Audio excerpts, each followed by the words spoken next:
Ella ya les habrá enviado una lista de palabras para que se pongan un poquito a tono cómo se habla en la ciudad de Buenos Aires, no en Argentina, solamente en la ciudad de Buenos Aires. Así que ahora yo les voy a hablar del autor que nació justamente en la ciudad de Buenos Aires.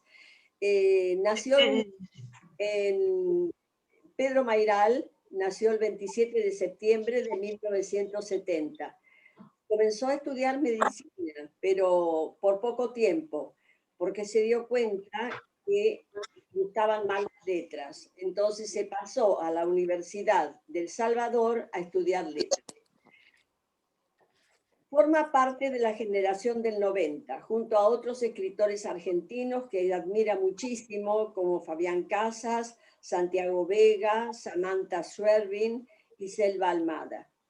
En 1994 publicó sus primeros poemas en el del diario La Prensa.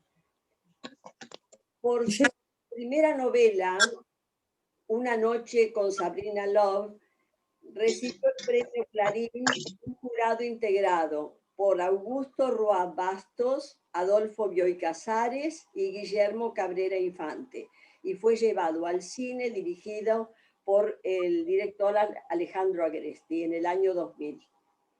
En el 2005 publicó una segunda novela, El año del desierto, y en 2008 su tercer novela, Salvatierra. Asimismo, publicó 2 libros de poesía, Tigre como los pájaros y Consumidor final, además de libros de cuentos. También decidió publicar bajo el seudónimo Ramón Paz, que luego decidió ponerle su nombre. Tuvo un problema este chico, Pedro Mairal, que le llevó 5 años de un impas como escritor. Él estuvo en blanco 5 años de su vida. Pero no lo pasó nada bien esos 5 años. Aunque siguió escribiendo notas, artículos en periódicos, alguna nota, alguna entrevista, todo fue dejándolo en una caja y no las movió de ahí.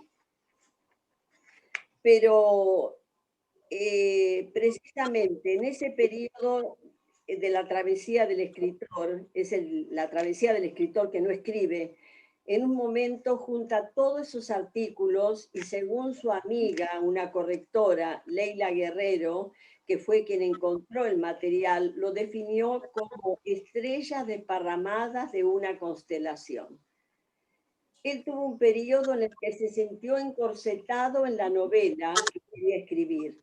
Y esa libertad lo llevó a encontrar esa novela y realmente todo ese trabajo que Leila, con pericia, con crueldad, con hacha, sin ningún pudor, se puso a seleccionar en una especie de autobiografía involuntaria o no autorizada. O sea que fue un trabajo muy bueno el que tuvo en ese periodo como no escritor.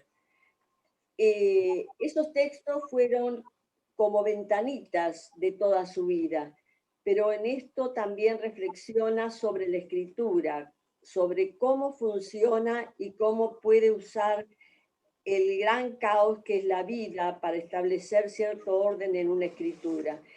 Él está muy decepcionado con la parte comercial, con la parte editorial, con todas las editoriales.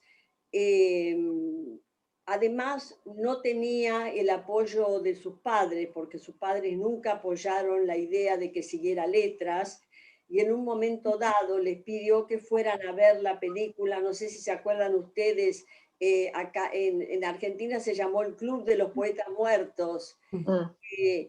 En esa película hay un suicidio de un chico que quiere seguir la carrera de actor y los padres realmente salieron del cine muy afectados. Entonces hablaron con él, le dijeron, seguí tu destino, haz lo que quieras, nosotros vamos a quedar a un costado. Marial, sonriendo en una entrevista, dice que jamás pensó en el suicidio, pero obviamente para algo sirvió, plantarse y decir, yo voy por este lado. Es lo que a él realmente le parece malo en todo esto es el mercado literario. Él no está de acuerdo con nada que venga de las editoriales. Él lo pasó mal. Comenta que en la Feria de Frankfurt los editores le convencieron para que dijera que estaba escribiendo una nueva novela, cosa que no era real. Y daba igual de que fuese. O sea, yo tengo que escribir lo mejor que pueda mi libro, le contestó al editor. Pero lo que pase después es el azar. No me tiene que interesar y conseguir no frustrarme con el después. Lo que pasa es que las editoriales lo que les importa es ese después. Los temas de Mayral están salpicados entre el sexo, la familia, la frustración. Por ejemplo, la uruguaya, aparece un hombre parecido a él, o sea, va por los canales para introducir sus experiencias, sus ideas. Habla mucho de poesía, dice que la poesía es realmente su ADN. Comenta algo también en otra entrevista, dice, si dejas secar un libro al sol, lo que queda es la poesía. O al revés, si tiras unas gotitas de esencia de poesía en un litro de agua, haces un cuento. Lo suyo realmente es la poesía. La poesía es la puntería verbal, saber que no es lo mismo una palabra que otra. Hay que pensar bien qué se está haciendo, qué se está escribiendo, tener el espíritu realmente preparado para escribir poesía, que no pasa, no sucede con la novela ni con el cuento. Afirma que siempre está escribiendo, pero no sabe qué va a ser lo próximo. Y ahora está apuntando también a las canciones.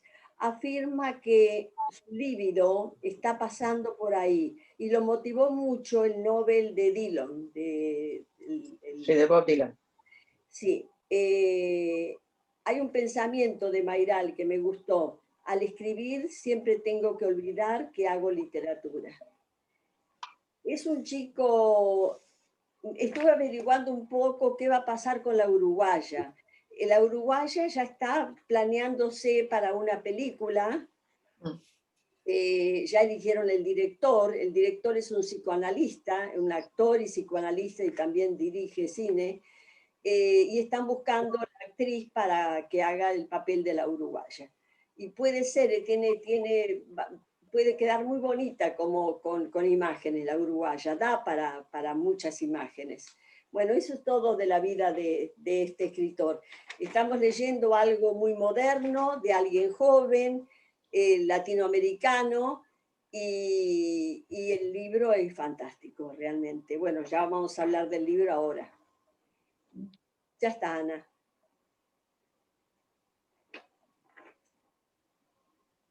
Muchas gracias, Menina. Muy bien. Qué interesante todo lo que nos has contado. Bueno, ¿quién quiere empezar la tertulia? ¿Hay alguna voluntaria? Bueno, pues empiezo. Mercedes, ¿qué te parece? Que estás en la esquina izquierda. Vale, en el córner. Córner. Bueno, yo veo que vosotros no utilizáis papel, pero yo prefiero leerlo porque lo preparo con más tranquilidad y no es la improvisación del momento, que no soy muy buena para improvisar. La uruguaya, de Pedro Mayral, es una divertida novela sobre una crisis matrimonial que nos habla de cómo en algún momento de nuestras vidas debemos enfrentarnos a las promesas que nos hacemos y que no cumplimos. Es la historia de un viaje que el personaje principal, escritor casado y con un hijo, narra en un solo día, pero mezcla de manera magistral con otros viajes, otros recuerdos y sueños. Describe y engarza a una velocidad vertiginosa su diálogo mental de manera increíble y te lleva de la mano para sus frustraciones, miedos y deseos.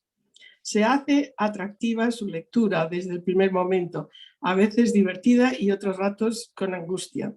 Su literatura me ha parecido ágil, sencilla, explícita, directa y moderna, entretenida, con suspense y gran capacidad para transmitir emociones. Me ha parecido una nueva forma narrativa, más acorde con la rapidez que se conocen las noticias en el momento actual, más bien periodística. Eso es todo. Muy bien, Mercedes. ¿Graciela? Bueno, yo tengo que decir que a mí me encantó leerlo, porque era volver a las raíces, porque habla en argentino y habla del amor. Me fascinaron los enormes párrafos dedicados, por ejemplo, a la vida conyugal con un niño, tanto que le saqué fotos y se los mandé a mis hijos, porque la verdad, Pedro Mayral habla, por un lado del amor, por el otro lado de la vida cotidiana, y de un evento absolutamente elemental.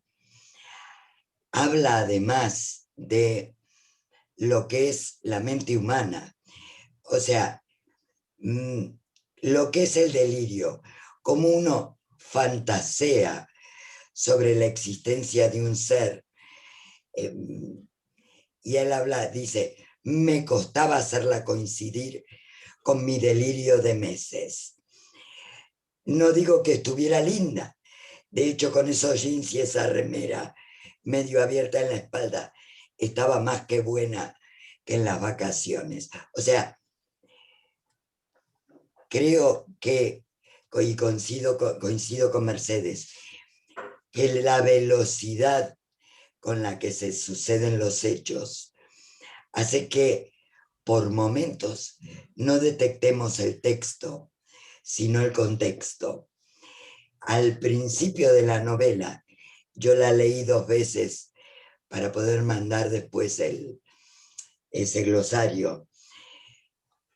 Él habla de por qué has mirado mi ordenador o mis email, dice, y no lo había registrado.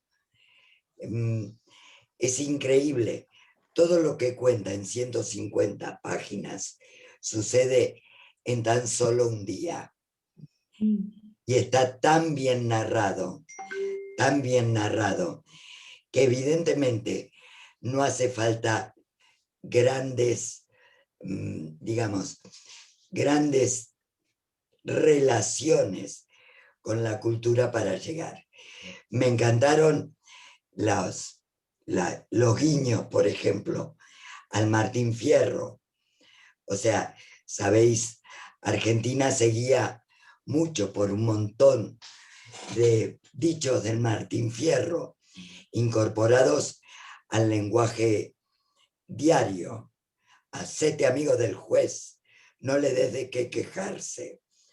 Y eso está siempre incorporado. Y él usa lo cotidiano, o sea, lo más elemental, para construir un relato que me pareció excelente, rápido, hasta elegante, en el uso de pequeñas palabras soeces en la mitad, pero hasta elegante la manera de contarlo.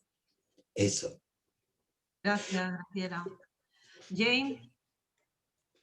Vale, sí. Para mí las palabras de Guerra son el corazón del libro.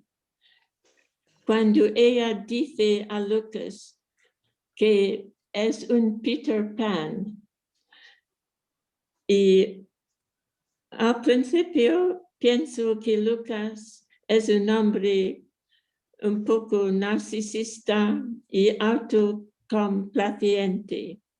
Sí. No puede avanzar en la escritura de su libro, pero tampoco no quiere dar clases o algo semejante.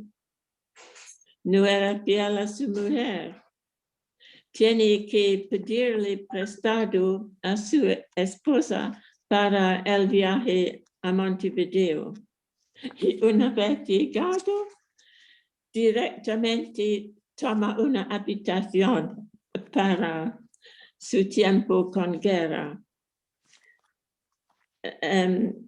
Por eso no es un señor muy noble, aunque Mayoral usa la primera persona, que para mí es muy inteligente, que usa la primera persona, pero nos muestra que no es un héroe.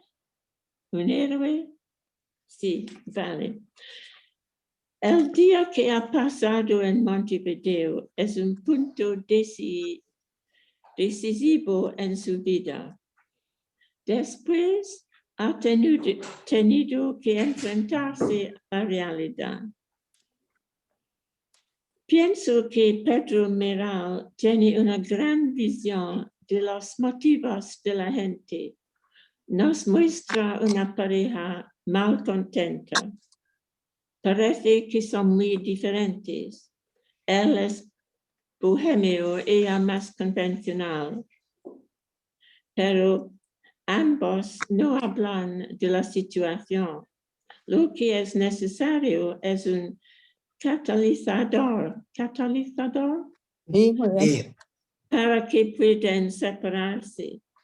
El descubrimiento de Catalina del email de Lucas Aguera es el catalizador en este caso, para no hablar de su pérdida del dinero. Yo que llamo más la atención era el estilo de Pedro Mayoral. Quizás podemos hablar de flujo de conciencia. Conocemos todo lo que pasa dentro del mente de Lucas. En el ómnibus, por ejemplo, nota el paisaje fuera, piensa en su primer encuentro con Guerra, escucha las conversaciones de los demás en el ómnibus. Eso es lo que pasa en nuestras vidas también. Muchísimas cosas diferentes pasan a través de nuestra mente. El estilo es muy irónico, a veces gracioso y también muy triste. Destaca la habilidad de Mayoral de describir las emociones de un hombre que pasa por una crisis de la mediana edad. Pierde autoestima, sufre de depresión y mal humor. El fin del libro me interesa mucho. Lucas, Catalina le ha traído durante un año con su pareja femenina. Lucas es sorprendido, pero todavía a él le gusta su ex. Para mí este es un poco curioso, pero después de un año pienso que Lucas es mucho más feliz en su propia vida, casi solo en su casa, excepto con Michael y con una sesión de sexo cada semana. Y ahora es mucho más fundado en la realidad. Tiene un trabajo en la radio, no le gusta mucho, pero es necesario, y al mismo tiempo escribe. Vale, he terminado. Muy bien, Jane. Gracias. Muy bien. Begoña Cigarán, ¿quieres hablar? Primero voy a mandarte solicitar para reactivar el audio. Sí, yo también, ¿eh? Blanca también. Vale, bueno. Estoy siguiendo un orden, pero no te preocupes que rompo el orden y ahora voy contigo. Primero Begoña. Vea. No, es que no tengo el audio, yo tampoco. Bien. Entonces, ¿cómo estás hablando? ¿Tú me oyes? Claro. Sí. Ah, bueno, entonces fenómeno. No, es que antes te lo paré porque estabas haciendo un ruido, pero... perdona. No, no pasa nada, no te preocupes. No. Venga. Begoña. Bueno, estoy de acuerdo con todo lo que ha dicho Mercedes. Y quiero añadir un poco más. Simplemente que lo leí tan a galope porque es tan corriendo el libro que lo empecé a las 11 de la noche y terminé a la 1:30 de la mañana. No podía parar porque, bueno, pues unas veces era angustioso, otras era divertido, otras te sorprendía. Luego viene al final no sabes quién ha sido el que le ha... Seguramente que habrá sido Guerra la que le ha robado. Vuelve a casa en un estado lastimoso. Para mí pesa más la parte negativa que la positiva. O sea, me parece terrible la vida de él. Y luego hay una palabra que sí me gustaría, Graciela, le llama al hijo pequeño borracho. Ah, sí, pero claro. Eso es algo... Enano borracho. No. Enano borracho, eso. Enano borracho. Eso Pero eso es por el equilibrio, claro. Pero tiene un significado, porque estuve mirando algunas palabras que agradezco muchísimo a Graciela, todas las que mandó, todo vamos, miré algunas, pero no hice mucho caso porque ya digo que galopé leyéndolo, pero que además entendía prácticamente las palabras, lo que quería decir, y algunas que no, eso pues lo miré en lo que nos mandó Graciela. No, quizá por el momento que estamos viviendo de encerradas y todo esto, pues no es el libro gozoso como o sea, bien escrito, pero no apetecible en cuanto al contenido, por lo que supone como personaje, que yo le veo, pues que me da pena el personaje, como hombre, porque como ha dicho antes con mucha gracia, según llega, lo primero que hace es gastarse un dineral en la habitación, o sea, todo es gastar dinero ese día. Me encantó la compra del ukelele para el hijo, ahí se ve el detalle del amor que siente por el hijo. Y luego quizá, no sé si he entendido bien con la explicación que nos ha hecho Minina de que no se llevaba bien con las editoriales en la realidad, como este hombre, la editorial, él va a Uruguay a cobrar un dinero de una novela que todavía no ha escrito. Un adelanto. ¿Eh? Un adelanto. Un adelanto, pero importante, de una novela que no ha escrito. Luego ahí está haciendo una crítica de lo que él pensaba realmente, de lo que nos ha dicho Minina, que pensaba de las editoriales. ¿No? Digo, cuando le he oído a Minina he pensado yo, es verdad, porque no sé si es con un amigo con el que habla así, el que va a su casa, el que le ayuda, es el que dice, oye, ¿cómo vas a llevar a casa un dinero que todavía no has ganado? Es de Colombia la editorial, es de una editorial colombiana que le está pagando un libro que no empezó. Eso es. Y tú has dicho antes en la presentación que él criticaba que no se relacionaba bien con las editoriales. Luego él en este libro está haciendo una crítica de algo que él ya vivía, que él realmente no, me has aclarado ese punto muy bien. ¿Sabes una cosa? Él está hablando en ese momento porque con ese viaje justamente es la semilla para un nuevo libro, que es La Uruguaya. Claro. Entonces, a pesar de todo lo horrendo que pasa en ese viaje, por lo menos vino con la idea del libro. Ya. Sobre todo lo horrendo de que al final es su separación y menuda sorpresa, la mujer también. Así que todo junto. Bueno, pues nada, chicas, que dar vuestra opinión, yo ya he dado la mía. Es un libro que se lee muy rápidamente, que el contenido pues es lo que os he dicho, pero en conjunto pues sí, me ha gustado. Gracias, Begoña. Blanca, ¿vas a tomar la palabra? ¿Sí? No se le oye. No se le oye, le he mandado la invitación. Te has silenciado sola. ¿Ahora? Ya, Blanca, ahora. Bueno, pues voy a retomar un poco la idea que nos ha dado al principio Minina, y es que en verdad la poesía es la forma más sublime de la literatura.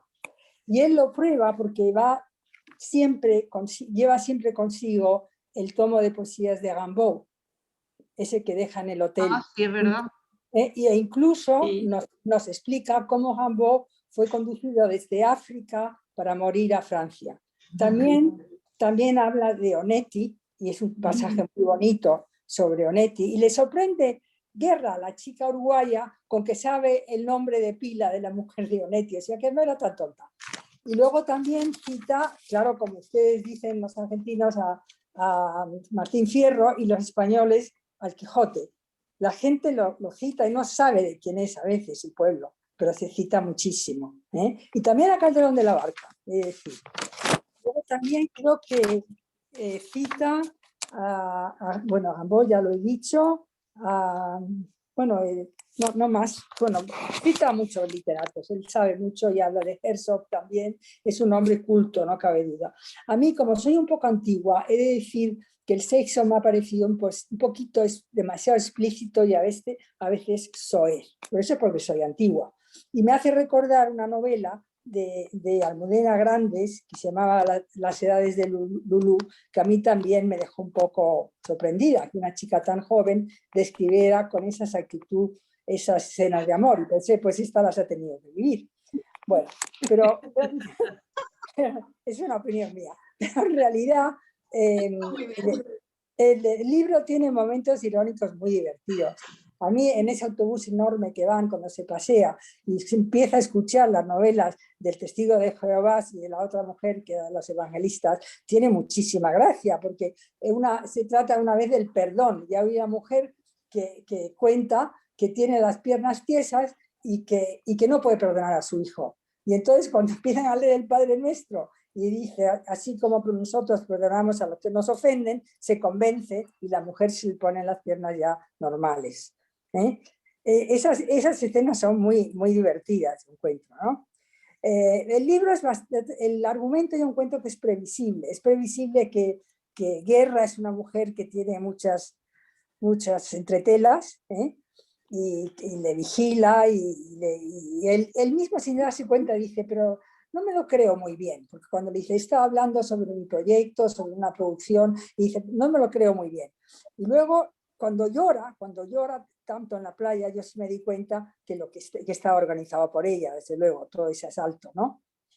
Llora porque le está traicionando, a lo mejor tiene algún cariño por él. Y lo que es verdaderamente imprevisible es el final. El final, cuando vuelve a su mujer y resulta que no es un hombre con el que le está siendo infiel, sino con una mujer, pues eso es increíble.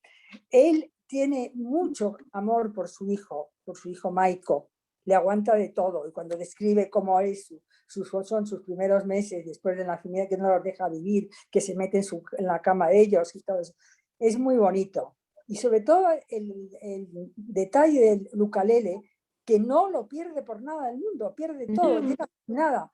Y encima el amigo Enzo tiene la cara dura de decirle, préstame 3.000 euros, 3.000 pesos argentinos, porque, o uruguayos, ¿no? Dice, qué cosa, que al pobre le quedan 5.000 y le tiene que dar al amigo 3.000. En el fondo era una buena persona.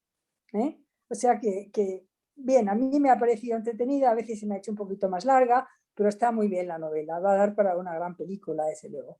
Bueno, muchas gracias por escucharme. Gracias, Blanca. ¿Puedo hacer un comentario que me olvidé? A ver. Hay el Guerra, a mí me recordó algo que se escucha a menudo, el ¿quiere guerra? Que es muy argentino. ¿Quieres guerra? Quiere decir... Aquí también. Quiere tener... por eso. Es que es yo creo que ahí aparece una contradicción entre la vida pacífica y rutinaria y el quiere guerra, porque guerra no se llama guerra, es solo su apellido. Creo que es un guiño al lector el usar el guerra. Vale, Nelly.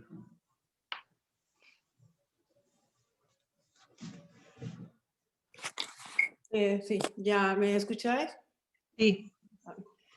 Bueno, yo voy a ser muy breve en cuanto al el resumen y mi humilde opinión acerca del libro. No tengo mucho que decir, estoy de acuerdo con todo lo que decís, pero el libro no me gustó. En ningún aspecto. Entonces no tengo mucho que ofreceros. Disculpadme en esta ocasión, pero el libro se me hizo absolutamente nulo. ¿Cómo? ¿Inmundo? Nulo. Nulo. Nulo. Ah. Nulo. Muchas gracias por la recomendación, pero no vuelvo a leer nada de este autor. Gracias. ¿Por qué? Luego voy a decir, Nelly, luego en mi intervención voy a decir algo y a lo mejor te arrepientes de lo que acabas de decir. Espera a lo que tú digas. Gracias, pero no creo que me arrepiento, porque también Blanca dijo que ella es porque es antigua y afecta acerca del sexo. Yo no seré tan antigua, pero no sé, no. Ese sabor del libro lo terminé porque dije, tengo que terminar de leerlo para estar aquí en la tertulia, pero de haber sido yo, entonces lo hubiera dejado. A lo mejor me arrepiento, Cristina, gracias. No, pero no con respecto al libro, después te explico. Gracias. Garbiñe, ¿quieres tomar la palabra? Vale. Y además aprovecho que a Nelly no le ha gustado. Porque, a ver... Perdón, no te entendí, ¿aprovechas qué? No, aprovecho que a Nelly no le ha gustado, porque hasta ahora todas os había gustado y yo me estaba sintiendo un poco distinta, pero veo que a Nelly no le ha gustado y a mí tampoco me ha hecho mucha gracia. A ver, es la historia de una crisis de un señor que tiene 40 años, como hay miles, todo transcurre dentro del mismo día, con lo cual tiene que haber mucha rapidez en la escritura, en la forma de expresarse. Pero hay montones de libros así, muchísimo mejores que estos, en pocas palabras, en pocas páginas. Luego, la obra está en primera persona. Eso tiene una ventaja, que tú estás dentro del personaje y vas viendo cómo ve el personaje. Pero tiene una desventaja, porque nunca sabes realmente lo que los otros piensan, o sea, lo que los demás personajes del libro piensan, ni realmente lo que quieren hacer, ¿no? Entonces te deja como una especie de dictadura de la primera persona y a mí eso, por ejemplo, no me ha gustado, porque me hubiese gustado estar en el pensamiento de guerra, estar en el pensamiento de los que atacaron, etc. Igual rompo todo lo que es la trama del libro, que él la pretendía de esa manera, pero a mí eso no me ha hecho gracia. Luego, una cosa que yo creo que cuando él habla de enano borracho, llama a su hijo enano borracho, que esto le llamó mucho la atención a Begoña, yo en eso entendí, igual estoy equivocada, y me gustó cómo lo dijo, porque los niños cuando son pequeños tienen poca estabilidad. Entonces, yo me refiero muchas veces a los niños como enanos, y con eso no pretendo un insulto. Él lo que pasa es que añade lo de borracho por la falta de estabilidad de un niño pequeño. Yo creo que se refiere a eso, y entonces no es una crítica feroz al niño, ni mucho menos, pero... A ver, él cuenta dentro de la novela todo lo que a él le pasa como escritor. Es un poco, hay mucho dentro de este relato, porque qué duda cabe que habla de las editoriales. Entre otras cosas diré que es muy común que la editorial, cuando tiene fe en el escritor, adelante un dinero. Eso es algo muy común cuando tiene fe en el escritor y ya ha editado alguna otra cosa. La relación nefasta entre la editorial y el escritor, cuando el escritor pretende vivir de escribir, pues suele ser siempre tradicionalmente mala. Luego también toca el punto de que cómo es muy difícil vivir de la escritura, vivir de la vocación de ser escritor, porque tiene ahí él un amplio abanico de cosas que hace en la radio, en la televisión, en las revistas, en entrevistas, en todo. Pero, amigo, es que hay mucha gente escribiendo y tienes que ser muy bueno para poder vivir solo y exclusivamente de lo que tú escribes, ¿no? Y luego hay otra cosa que me ha gustado. Me ha gustado porque he visto parte de nuestra sociedad, o por lo menos de mi generación retratada. Todos esos niños de la burguesía que se transformaron en niños rebeldes y que, bueno, casi, no voy a decir, sí, desecharon o le dieron poca importancia a todo aquello que sus padres les habían proporcionado, que era una cultura vastísima, que era un bienestar, etcétera, etcétera. Entonces, hay un cierto sector de esa generación que pretende prescindir de ello porque lo considera burgués. Y luego, resulta que tiene que pagar el precio, como dice él. A lo largo de la vida se paga el precio. Él va a pagar el precio porque tiene ganas de tener un rato libre para poder escribir y, sin embargo, el niño arma jaleo. No puede. Le haría falta una niñera o una mucama por horas, lo cual él no puede pagar. Vive en un barrio que tampoco le hace mucha gracia, pero es lo que él se puede permitir. Y luego dice que además eso trasciende, porque él fue a muchos sitios, aprendió muchas cosas, fue a grandes colegios, cosa que él no le va a poder procurar a su hijo. Entonces, cuando uno se sale del sistema, se baja del carro, tendría que tener en cuenta todas las consecuencias que eso puede tener, pero no solo para él, ¿no? Y, hombre, me ha parecido un libro fácil de leer, que ha querido tocar todos los puntos, ha querido tocar los puntos de la destrucción de una célula familiar, de un lesbianismo o de una sexualidad no definida, concretamente en el caso de su mujer, aceptada, las familias que no tienen por qué ser padre, madre, hijo, ¿no? El Espíritu Santo queda fuera. Pero entonces ha querido abarcar mucho. No es malo, ni mucho menos, pero a mí no creo que sería un libro que recomendaría. He citado lo de la burguesía, que eso me ha gustado mucho, porque me ha hecho pensar muchas cosas. Y con eso termino. Muchas gracias por escucharme. ¿Puedo nada más añadir brevemente? A mí se me figuró como un diario. Sí. No es un libro con un contexto... con personajes. Es un diario que lo puso en una editorial y lo mandó. Como yo lo puedo hacer, por eso me fastidió el libro, ¿no? Todo lo que dice está bien, pero es como un diario. Eso es todo. Gracias. Gracias, Nelly. Vale, Nelly. Kitty, ¿quieres tomar la palabra? Ok. ¿Me puedes oír? Sí. Muy claro. Bien. Me parece que Nelly Garbin y yo estamos de acuerdo más o menos. Lo siento, pero así es. Para mí es un libro para leer en tren o en avión. Cuando tengas mucho tiempo disponible.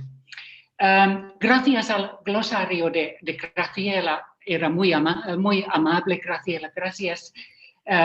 Y gracias a mis esfuerzos con el vocabulario, he podido leer el libro bastante rápido, pero creo que hay algunos matices que me han escapado. Y por eso quizá no me ha gustado tanto el libro. Para mí se trata de la crisis de la mediana edad, crisis de los 40, de un escritor que quiere escapar de sus problemas cotidianos, de sus problemas del matrimonio, quiere tener una aventura, tiene mucha hambre sexual y sobre todo lo que está haciendo, está buscando sí mismo. Esta es mi opinión. Y el protagonista, Lucas, viaja de Buenos Aires a Montevideo para buscar sus $, y un amor con una mujer con quien tuvo un encuentro, no sé cómo podría describir, casi, pero no. Y eso me dejó con muchísimas ganas sexuales, casi con una locura. Esta tensión sexual es, en mi opinión, muy explícita en el libro. Casi aparece en todas las páginas. Aquí estoy exagerando un poquito. En mi opinión, se trata de una mezcla de los deseos y la imaginación de Lucas, más claro, los eventos reales en ese día en Montevideo. Y no me gusta este hombre. Para mí, él es mimado, inmaduro, como adolescente, y no capaz de reconocer su realidad y sus propios errores. Y puede ser que aquí se trata del estilo sarcástico del autor, de algún tipo de ironía. Me ha escapado totalmente esta ironía. Solo en el último capítulo empecé a ver a Lucas un poco simpático, como si hubiera aprendido una y otra cosa. He pensado mucho en este nombre, guerra. ¿Qué significa el nombre guerra en el libro? Porque no es, como Graciela ha dicho, su propio nombre, sino uno de sus apellidos. Quizá es algo muy ardiente, no sé. Personalmente habría preferido ver este libro en forma de un cuento, en inglés short story, de unas 10 páginas. De esta manera, en mi opinión, habría sido más fuerte, más intensivo y mejor. Se dice que las mejores historias son del amor incumplido, de los deseos insatisfechos, y aquí se trata de esos. Pero algo positivo, porque siempre hay cosas positivas. Para mí fue una lectura muy exótica, porque se trata de Uruguay y de Argentina de hoy. Son países que nunca he visitado. Y quería hacerlo.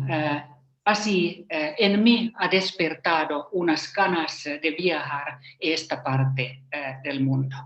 Gracias. Gracias, Kitty. ¿Cristina? Bueno, yo sigo con el vagón este. porque Cristina, siento porque estoy hablando en español, en castellano, que no es mi lengua nativa. Por eso puede ser que sueno mucho más concreto y mucho más fea que has hablado perfecto. Y yo que sigo en el vagón este porque este es un libro que yo leí hace, no sé cuándo se publicó. Vivo acá y estaba ya un poco alejada de los autores argentinos y alguien me lo mencionó y lo leí. Y en ese momento me gustó, pero me imagino que me gustó porque lo leí rápido. Era como un poco esto que decía Graciela de reencontrarse con la propia lengua, no argentina, sino porteña, la lengua de Buenos Aires. En una segunda lectura es un libro para mí pequeño, realmente. Pequeño. No es un gran libro, no es una gran obra. Como dijo Kitty, esto se podría haber resumido en 10 páginas, 15 páginas. 10 no. Él pone aquí de todo. No se puede negar que él además es hijo, y acá es bastante autobiográfico, de alguna manera, en esto que ahora todo el mundo está en la autoficción. Yo creo que tiene muchas de las cosas del Pedro Mayral real. Él es un hijo de la burguesía porteña. El padre es afamadísimo abogado, Héctor Mayral, es tal vez el abogado más importante de la City porteña en derecho administrativo, o sea que allá arriba. Él es un poco, él se burla de sí mismo como que él es el pobre de la familia, porque las dos hermanas son profesionales. Una hermana es una abogada muy prestigiosa en posiblemente el despacho más grande de abogados de Buenos Aires, que se llama Marvalo Farrell Mayral. O sea que mi conexión a internet me parece como inestable. Entonces, creo que tiene bastante de autoficción y el hacerse el progresista, pero sabiendo por otro lado que va a heredar. Esta es la sensación que yo tuve de Pedro Mayral. Pero Pedro Mayral no es mal escritor, y por eso aquí me parece que este es un libro flojo, pero yo les recomiendo que lean Salvatierra, que es un libro pequeño también, es una novela corta pero preciosa que yo leí hará unos meses, y por eso Nelly te decía que esperes, que no pensabas leer nunca más de este autor, pero esa sí es una muy buena historia de un chico que queda mudo a través de un accidente.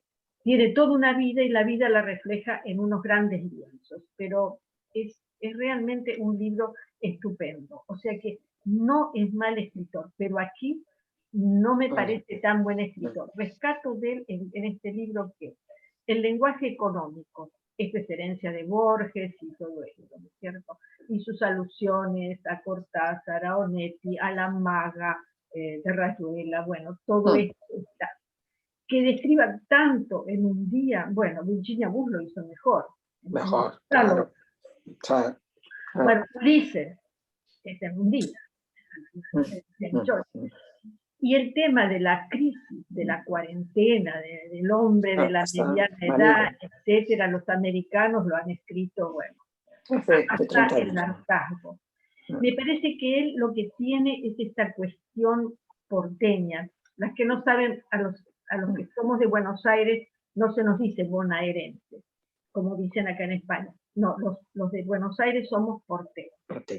Entonces, él es un porteño, muy porteño, muy burgués, tiene mucha chispa, eso sí, tiene esa chispa porteña que lo hace que sea muy ágil, muy dinámico, muy seductor.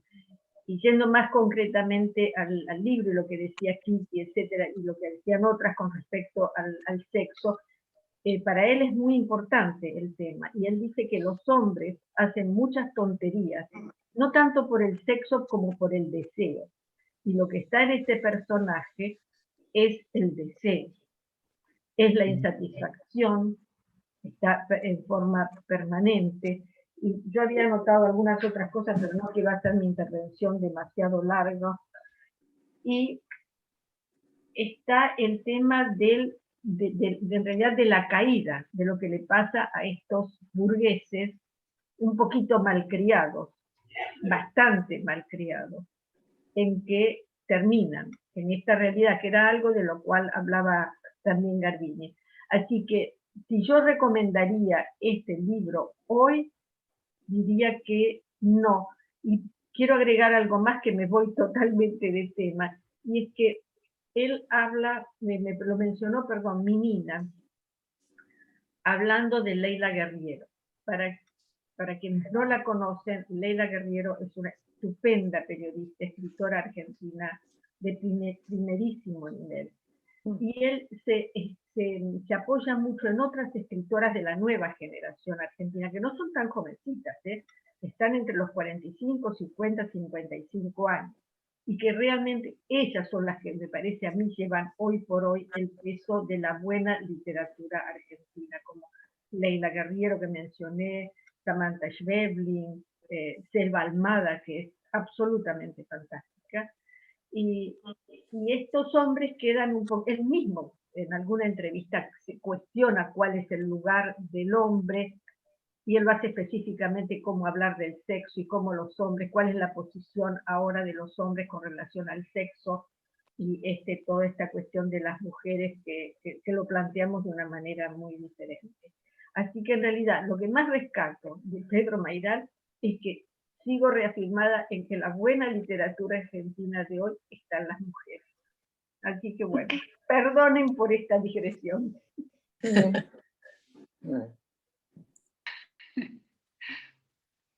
Rosa Micas no habló. Sí. Rosa, ¿quieres intervenir? Sí, bueno, venga. Pocas cosas me quedan para decir. Bueno, a mí me parece una novela entretenida. Le estáis criticando diciendo que no es un gran libro, pero creo que él no se propuso hacer un gran libro. O sea, pues es lo que es y no más. Después otra cosa, sí, tiene un estilo muy periodístico. En un día pasa todo, prácticamente en un día narra su vida, Y entonces me da la impresión si esto no estará influido de la nueva época que estamos viviendo.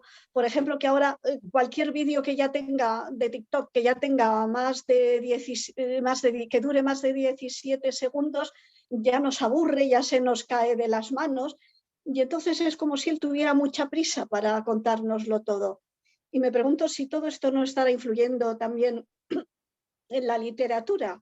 Y si no va a influir mucho más a partir de ahora en adelante, no lo sé, es una tontería a lo mejor lo que estoy diciendo. En cuanto a la persona, él mismo me parece una persona totalmente perdida. Él dice que la gente no sabe lo que busca, pero en realidad se está poniendo, en todo momento cuando habla de la gente, está poniendo delante su espejo. Él no sabe lo que busca, se perdió. Hay mucha gente de estos burguesitos, seguro que todos nosotros tenemos cantidad de amigos así, que llegó la época progre, que había que ser progre porque si no eras progre, vamos, eras algo... Y ahí se perdieron su oportunidad y algunos se han podido subir al último tren, pero otros le han dejado. Yo creo que este hombre que quiere mucho a su hijo, eso lo comprende cuando siente el dolor por ver que él no le puede dar a su hijo lo que sus padres le han dado a él. Y eso parece que le hace reaccionar, pero claro, pues ya es un poco tarde. También dice una cosa que decimos muchos y se excusa con ello, pero es verdad, o sea, ninguno nacemos con un libro debajo del brazo de cómo ser buen padre. Es algo muy manido, muy dicho, pero es cierto. Y bueno, y en fin, pues esto principalmente es lo que quería decir. Y después también cuando el amigo ese que después tiene la cara dura de que le ve que se ha arruinado y encima aún le pide dinero y el otro se lo deja porque le importa más el dinero que no pagarle a su mujer ni cumplir con las deudas de su casa, ¿no? Ese le dice, no escribas esa novela, no la escribas, estás escribiendo por dinero y por dinero no se hace arte. Vale que el arte necesita ser remunerado porque todos necesitamos comer, pero si solo escribes por ganar dinero, entonces ahí no te saldrá el arte, ¿por qué no? Y bueno, pues más o menos eso es lo que quería decir. Gracias por escucharme. Eras tú, Ana. Ah, quedo yo. Vale. Sí, yo no sé cómo se me ha movido la gente del lugar, es que no lo entiendo, porque Blanca estaba abajo a la derecha. Sí, de golpe algunas. Graciela pasó abajo. Ah, sí, ¿a que sí? Qué raro. Sí, Garbiñe pasó para arriba. Igual es que se ha salido alguno. Era un ranking esto. No, igual se ha salido se alguno. cortó el Zoom y ustedes no se dieron cuenta. Ah, vale. ¿Quién se cortó el Zoom. Sí. Bueno, pues yo quería hablar de que la novela a mí me ha divertido muchísimo el lenguaje. Ya sabéis que a mí me gusta mucho el habla del español, del castellano en Latinoamérica. Además, con todas sus peculiaridades de cada lugar, una manera diferente, me parece muy divertido. Agradezco mucho a Graciela el glosario, pero lo leí posteriormente, solo para confirmar lo que ya pensaba, pero decidí disfrutarlo e intentar comprender lo que se decía sin necesidad del glosario, y la verdad es que no me costó ningún trabajo. Es más, era como una especie de juego para saber de qué me estaban hablando y la manera tan divertida en que se decía y tan diferente a como lo decimos nosotros aquí, ¿no? Luego, lo siguiente que tengo escrito, la siguiente frase es una historia como tantas, sin nada notable. Claro. Bueno, vale. Y sí, a ver, es así, es verdad, pero luego sí ha habido cosas que me han resultado interesantes. Me ha resultado interesante lo que tiene de autobiográfico, que yo he escuchado a Mayral y oye, no lo niega.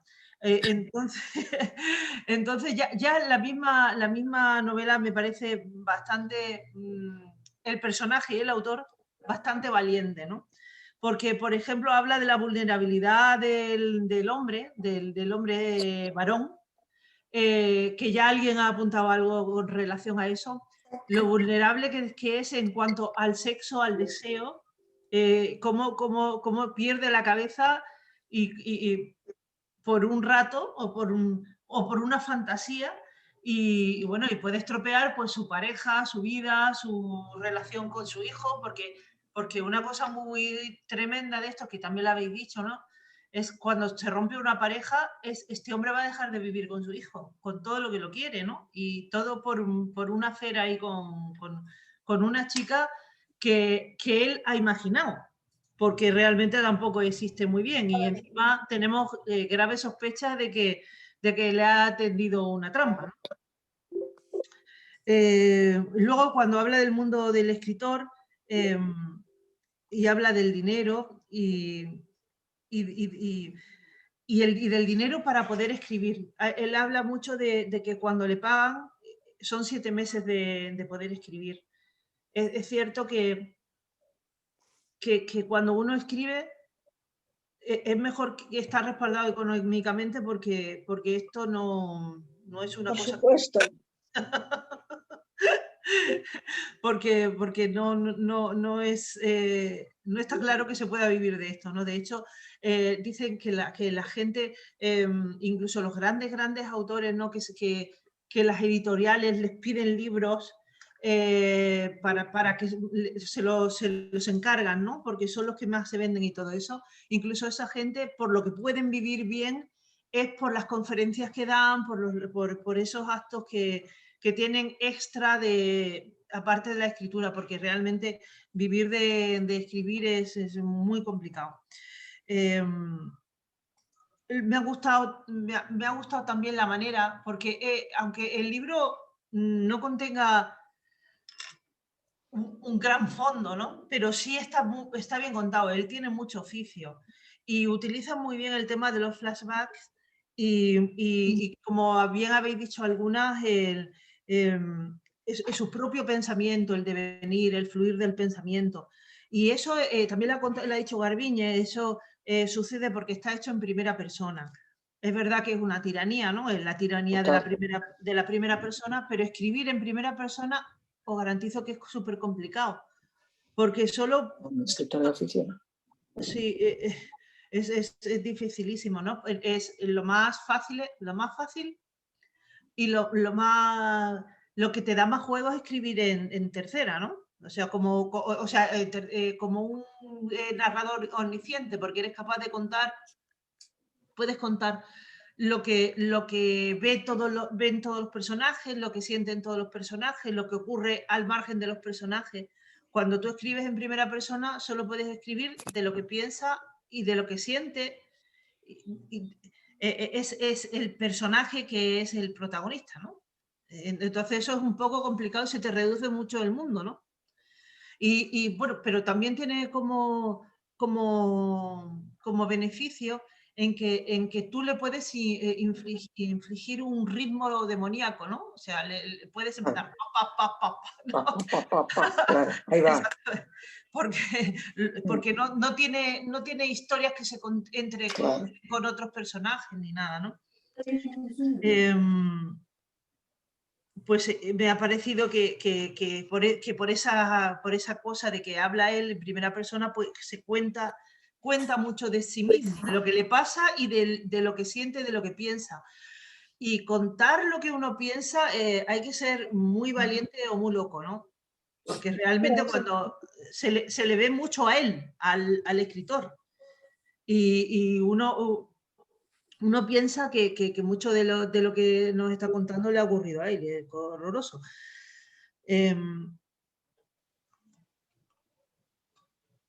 También en cuanto a lo que ha dicho Begoña Cigarán, es verdad, es que el personaje me parece un poco detestable, ya no solo porque sea un niño bien, sino por el poco valor que le da a la pareja y luego mucha gente de los que tienen este tipo de conductas y son así como alegres, cuentan las cosas y como si eso fuera lo que hace todo el mundo, ¿no? Creo que es porque se sienten un poco respaldados en el grupo. No sé si me explico. No es lo mismo ser un ligero de cascos que pertenecer al grupo de los ligeros de cascos, con lo cual ya está justificado tu comportamiento, ¿no? Es que los hombres son así o muchos hombres son así. Y bueno, la verdad es que lo que trae ese tipo de comportamiento es que luego tiene víctimas inocentes, ¿no? Como, Claro. como ocurre a los niños en las separaciones, ¿no? Y luego, pues también, es que desde luego él es un escritor que está muy bien formado y ha leído mucho. Es un tipo que se le nota muchísimo, que ha leído a Borges, que ha leído desde luego lo que habéis contado del Martín Fierro, por cierto, que yo también me lo he leído, el Martín Fierro. Y por supuesto, lo que hace es James Joyce, con lo de la historia de contar una historia en un día y lo del flujo del pensamiento, le da una coartada perfecta para poder escribir este libro y nada, pues para permitírselo y ya está. Es verdad que no me ha emocionado mucho, que es una historia normal, pero tiene desde el punto de vista técnico, tiene bondades. Sí. Y desde luego, desde el punto de vista del lenguaje, tiene muchas bondades. Eso me ha divertido muchísimo. Y gracias, ya está. ¿Puedo añadir algo? ¿Puedo añadir algo? Sí, claro.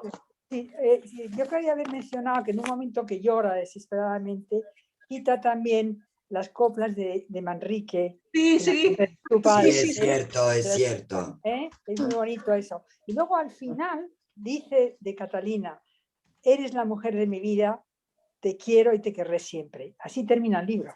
Sí. No sé si lo recordáis. Ya. A buena hora, a verde. Sí. Cuando maduró. ¿Puedo decir algo? Sí. Mira, entiendo, bueno, a ver, Ana Eugenia, tú has hablado del libro desde el punto de vista de una escritora que defiende a un escritor. Pero yo soy solamente lector. Y entonces a mí si me preguntan, oye, ¿qué te ha parecido? Pues a mí no me ha gustado. O sea, tiene pretensiones porque hace alusiones a Borges, a Onetti, a Cervantes, para que sepa que sabemos que él sabe que existen. Pero luego, el lenguaje, muy bien, te diviertes mucho, pero ese tipo de lenguaje, cuando es tan insistente, persistente, o eres un genio y entonces vas mucho más allá de tus fronteras, o si no, terminas siendo algo para leer los de casa. Eso me recuerda mucho a algunos libros que se escriben en Euskadi, con tantas alusiones a los dichos del lugar, a la forma de escribir en Euskadi, que hay una influencia enorme del euskera, aunque la gente mucha no habla euskera. Entonces terminan siendo historias pequeñas, libros pequeños, que no van a ir a ningún lado. Y todos sabemos que si un señor escribe un libro, y este ha escrito ya muchos, pues tiene una trayectoria. Y qué duda cabe que es un escritor. Pero con todo lo que hay ahí fuera para leer, a mí esto me ha parecido una pérdida de tiempo. Garbiñe, es que yo creo que ahí el error de este libro, no es el error.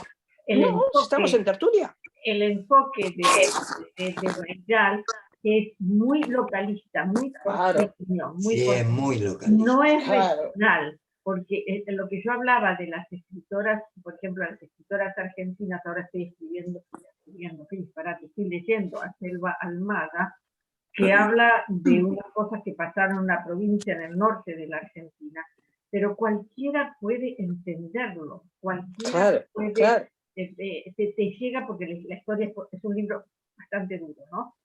Te golpea y te podría golpear en España, en Inglaterra o en cualquier otro lado.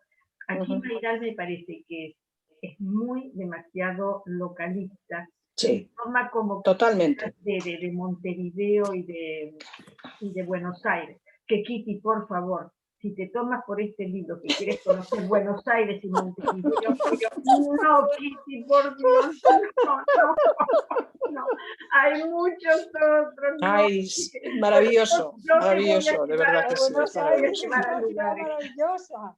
Tina, por momentos, yo, no te oigo, mi niña, disculpa. por momentos, ¿no te pareció que él habla mucho de Onetti y de Borges? Pero yo recuerdo a Roberto Art, que también era muy localista, con un lenguaje a veces muy fuerte, y yo lo diría, un Roberto Art moderno, un Roberto Art, lo que pasa es que Roberto Art no era un burgués, tenía otra formación, era otro tipo fue un gran periodista, pero ciertas cosas yo las noté de él. Las notas, bueno, acá va a ser una discusión entre Argentina sobre literatura argentina. No, yo diría que hay una cierta distancia entre Mayral y Roberto Art, entre la Uruguaya y los Siete Locos, o el Juguete Rabioso. Me parece que falta, porque pasa que Mayral recién empieza Mayral. ¿Perdona? Mayral recién empieza, es muy joven. No empieza tanto, tiene 51 años. Bueno, no ha escrito 51 años, no, mi niña. Él gana el premio Clarín, lo gana en el año 98. O sea, ahí sí era joven. Y ahí, 23 años menos. Ahí fue el shock. En el 98 fue el shock con el premio Clarín. Sí. Pues sí, tenía 20 y tantos años. 28 años. Y dejó 5 años, pero la profesión de Roberto Art fue desde muy joven siendo un periodista, que el periodismo forma grandes escritores, y pero este chico... no le digas chico, mi niña, señor, hombre. Para mí es un chico, Cristina. Hace alusión a cosas, claro, es un libro muy porteño, hace alusión a cosas sobre la relación que hay entre Montevideo y Buenos Aires. Cuando está hablando con el amigo, que el amigo le dice, no te confundas, porque los argentinos se creen, porque vienen a veranear a Uruguay, que Uruguay es una provincia más de Argentina, y no es tan así. Los uruguayos somos muy diferentes a los argentinos. Correcto. Porque él va como queriendo descargar toda su furia por el robo que ha tenido, porque le han robado en Uruguay, pero bueno, en Uruguay también se roba, se mata, como en toda Latinoamérica y todo el mundo. Pero el argentino cree que Uruguay es un país mucho más ordenado, es otro tipo de país. Y siempre hablando de Buenos Aires, porque digo Argentina, pero el libro es totalmente porteño. Porteño, total. Sí, total. Con la mentalidad y la mayoría de la gente que va a veranear a Punta del Este es de bueno, yo tengo que decir que, a ver, que no es que sea el libro más interesante que he leído en mi vida, pero sí es verdad que habla cosas propias de los porteños, de Argentina y todo esto, pero también vemos a un hombre universal. ¿Cuántos hombres hacen ese tipo de cosas?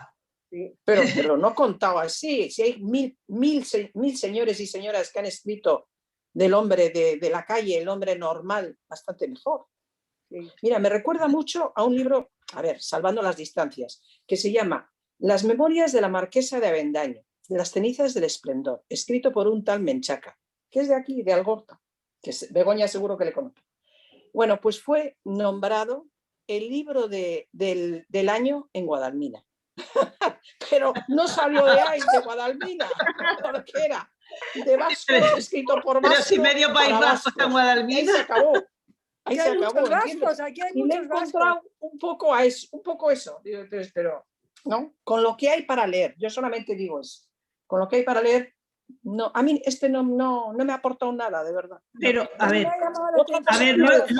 que yo te estaba diciendo... porque esto me ha gustado y tengo que decir algo que me haya gustado. Por ejemplo, lo estoy poniendo fatal. Pero una cosa que me ha gustado es cuando... No había acabado. Ay, perdóname. No, por Dios, no. No, perdona. Esperad un segundo que estaba hablando. Que digo que un hombre que me ha parecido, por ejemplo, que tiene muchas cosas de hombre universal. Por ejemplo, esa cosa que siempre nos dicen a los españoles, lo de la picaresca española y toda la historia. Realmente esto es una historia de picaresca, que el tipo se quiere ir a Montevideo para evadir, para no pagar impuestos sobre... Eso lo hacen todos los argentinos. Eso es normal. Pues esto no deja de ser picaresca. Es como cuando decían los españoles, todos los fontaneros que cobraban en negro, claro, pues eso forma parte de la picaresca, pero sin embargo luego él al final... Perdona, porque mira, el tema está en que como las fluctuaciones del cambio en la Argentina son tan grandes y todo el mundo piensa en dólares, entonces todo el mundo busca refugio en Montevideo y deposita sus dólares en cuentas. Claro. Bueno, sí, y aquí para no pagar impuestos los llevamos a Suiza. Andorra. No. Claro, si te van a Andorra, lo que no quiere pagar impuestos. Andorra. Pero que luego al final me dice una cosa. De muchísimo nivel. Me puse muy malito, claro. Él se puso muy malito y como no había pagado el seguro ni había pagado nada, no había pagado la póliza, pues al final se tiene que ir a un hospital público y él evadiendo impuestos. Eso es lo que iba a decir yo, a Ana Eugenia, que al final reconoce que la salud pública vale la pena, porque ahí es donde le curan. Sí. Claro, sí. A mí me llama la atención... Te diré que en Argentina no. No, bueno, eso iba a decir yo. No, en la Argentina la salud pública está es de terror, de terror. Bueno, pero porque la gente no paga sus impuestos en condiciones, porque se va a Montevideo. No, porque se lo roban los gobiernos de turno, los impuestos. También. Yo creo, eso como dicen, no sé si lo dicen en otros muchos sitios, en mi pueblo sí, entre todas la mataron y ella sola se murió. No, quería decir una cosa, por favor. ¿Puedo decir una cosa cortita? Sí. Que me ha llamado la atención que nadie haya hecho hincapié en la parte irónica de la novela. Con respecto al niño es muy divertido. Hay una escena en que para deshacerse de todo lo que tienen dentro tiran todo por la cocina, lo rompen todo. Pero luego esa escena de los evangelistas y los testigos de Jehová, esa es tronchante, esa escena. La he nombrado yo, pero nadie le ha hecho gracia, por lo visto. Y tiene mucho. No, el libro es Blanca, no, el libro tiene humor y tiene ironía. El humor yo dije que tiene esa chispa porteña. De todos modos, hay una canción, no sé cómo se llama, Guerra, Guerra, que habla de la guerra, habla de el final de los días y qué sé yo, y habla de los evangelistas. O sea, yo creo que trae ciertas cosas de fuera, como lo de esta canción. Si la encuentro, os la mando. Graciela, hay una canción también en español que creo que era de Dolores, no sé qué, La Terremoto, que me decía, no me des, no sé qué, dame guerra, guerra, guerra. ¿Os acordáis que soy capaz de poner el mundo bajo tierra? La Terremoto de Alcorcón. Sí, la Terremoto de Alcorcón, efectivamente. No, pero esa hará una versión porque esa canción es mucho más antigua, ¿no? A mí de todos pero ella modos, tiene una versión. Yo quiero decir, a mí me permitió... Pero ¿esto qué es? ¿Que Cristina y Garbiñe son seguidoras de la Terremoto de Alcorcón o qué? Yo he visto The Hope. Y además me divertí un montón en Madrid. ¿Sí? Sí, pero me divertí como no os podéis ni imaginar. Y no voy a decir con quiénes estaba porque juramos secreto. Gracias. Pero tú es que con un traje de Faraday es que te vuelves loca. Claro, a mí en cuanto me echan un volante ya estoy... Puedo decir una cosa, he levantado la mano. No sé si ves que he levantado la mano. Mira, hay una parte que me llamó mucho la atención. Sí. Entre las cosas que le aportaron a él sus padres fue una educación dentro de lo que era el idioma inglés, ¿no? Con colegios angloparlantes, bueno, se ve que, y eso para él ha sido muy importante. Y entonces en un episodio que tiene ahí medio onírico, cuando está en el autobús, oye como alguien está gritando, como si alguien está gritando a todo pulmón. El médico. Dice, bueno, ¿qué pasa? ¿Qué es? Y dice, no, es que le están arrancando la lengua inglesa. Y eso duele. Sí, y me ha parecido magnífico, porque pensé, realmente es que para él él ha querido dejar de ser burgués, pero tiene esas cosas burguesas que eso no le pueden arrancar. Y si le arrancan, le dolería muchísimo. Ese, por ejemplo, me ha parecido un momento genial. Lo demás ya os he dicho lo que me parece. Además, cómo utiliza el dinero. Tiene que pagar la habitación del hotel y le paga con un Juana de Barburú, con un... Sí. Así es buenísima. ¿Por qué bueno, en Argentina no ponen alguna vez a Borges? Claro, hace toda una relación con los escritores, el dinero. Los billetes, sí. Y luego cuando dice que había pagado una habitación para que durmiera el Rimbaud. Sí. Sí. Genial. A mí me parece, a mí me encantó, pero lo que me encantó es el reencuentro con la tierra. Sí, a mí también, claro. Fíjense que yo no lo vi ni siquiera con ese carácter de, o sea, no podía seguir el tema de la sexualidad, porque no me importaba. No, claro. No me importaba, ni me pareció importante. Me pareció realmente el pensamiento de un tío normal de Buenos Aires, que se va por 24 horas a Montevideo. Pero es algo que... Ni siquiera eso, pasa 17 horas. Bueno, da igual, pero son 24 horas de la vida. Graciela, las caminatas final, las hemos caminado 1000 veces, Coronel Díaz, Santa Fe, esa caminata. Sí, por Córdoba. Yo lo quería estirar, sí, para seguir caminando, y él está todo destruido, sin dinero, sucio, pero claro, impacta más al local. De todos modos, sabéis que muchísima gente, y esto para que lo sepáis, muchos argentinos se han trasladado a Uruguay. Sí. En el último año y pico. Sí. Entre ellos mi hermana, por ejemplo. Una de mis hermanas vive en Uruguay. ¿Por qué? Porque los impuestos son muchísimo menores. Pueden tener sus empresas pagando impuestos, todo lo que pide Uruguay. Y fue la manera en que Uruguay logró tener una economía más estable, bajándole los impuestos. Pero la cantidad de gente que conozco es impresionante, que vive en Uruguay actualmente. Impresionante. Y lo que dicen es que hay como más tranquilidad. Tú en Buenos Aires no puedes llevar una cartera con dinero. Tienes que llevar el dinero posible. Pero Graciela, quienes se van al Uruguay a vivir hoy por hoy es porque tienen un respaldo económico importante. Por supuesto, la mayoría. Es una minoría de una minoría. Empresa propia. No es que se van a millones a vivir. No, a trabajar no van. Ni de cientos de miles. Van No. a vivir bien en base al dinero que han hecho en la Argentina. Exacto. Y no pagan impuestos en Argentina. No pagan impuestos. Ese es el otro tema. Ese es el otro tema. Tienen la seguridad de los bancos porque convengamos que es la Suiza de América Latina. Es un paraíso fiscal. Es un paraíso. Entonces son bancos seguros y que esa seguridad no la tienen en Argentina. Por eso prefieren irse a Uruguay. Pero bueno, independientemente de lo cual, es interesante esta, digamos, la discusión y los temas que han aparecido. Voy a leer el otro de Mayral, porque yo no había leído nada. Tienes que leer Salvatierra, porque es un libro. No había leído nada de Mayral. Es un libro del año 2008. Y viene Vale.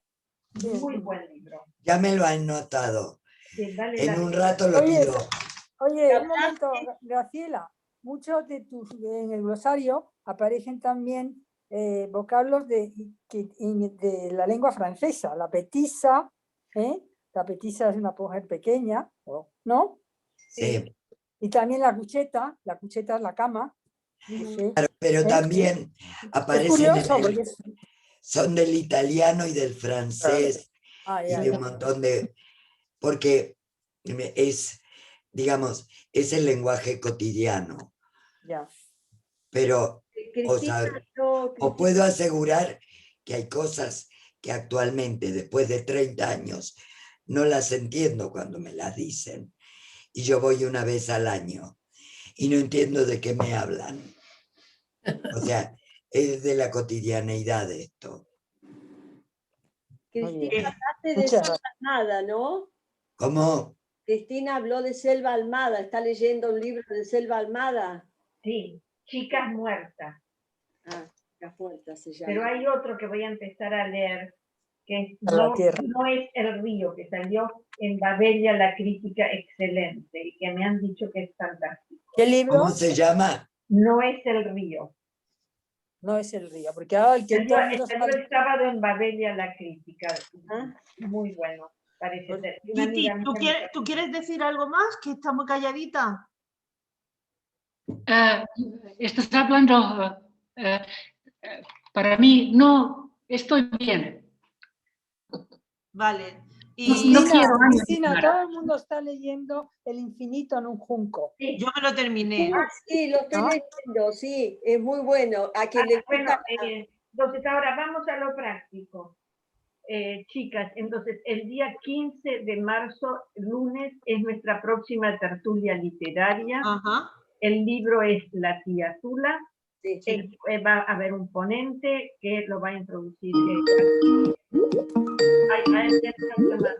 No, ya corto. Y Pasa. además, en marzo tenemos que elegir los libros para abril, mayo y junio. Así Vale. que, por favor, envíen sugerencias. Cristina, ¿qué te parece si podéis elegir los libros que queráis, pero tenemos una especial atención a libros de mujeres, de autoras? Sí, claro, sería bueno. ¿Os parece? Eso- Sería bueno, ¿no? Sí, envíen sugerencias. Envíen sugerencias. Como siempre, yo armo la lista y en elección democrática se elige.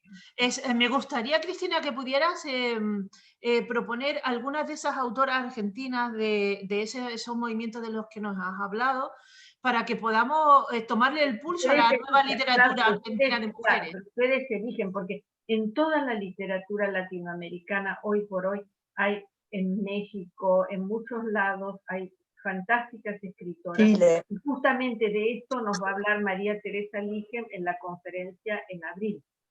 Vale. Ok. Muy Bueno, bien. Blanca, ¿querías decir algo más? ¿Quién yo? Sí. No. Ya. Bueno, ¿Alguien se fue?